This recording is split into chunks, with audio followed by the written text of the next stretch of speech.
तुम रमशा के साथ क्यों खुद को मिला रही हो? क्योंकि रमशा की शादी ताई जुबैर के साथ करना चाहती है।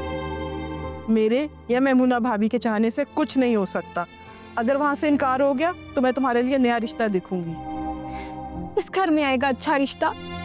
यतीम और गरीब लड़की के लिए कहां से आएगा रिश्ता? अच्छे की उम्मीद रखते हैं बेटा। कोई उम्मीद पूरी ना होना तो फिर अच्छे की भी उम्मीद नहीं रखी जाती। अब अंबर को ही देख लो, कितने बड़े घर में रिश्ता तय हुआ है उसका। शकीला बता रही थी कि बहुत बड़ा घर बार है और एक बहन है उसकी भी शादी हो चुकी है। क्या? बहुत अमीर है वो लोग? हाँ, शकीला तो यही कह रही है, काफी ठीक ठाक लोग हैं और घर में किसी चीज की कमी नहीं है। अच्छा चलो शाबाश, उठो तैयार हो जाओ, अंबर इंतजार कर रही होगी तुम्हारा।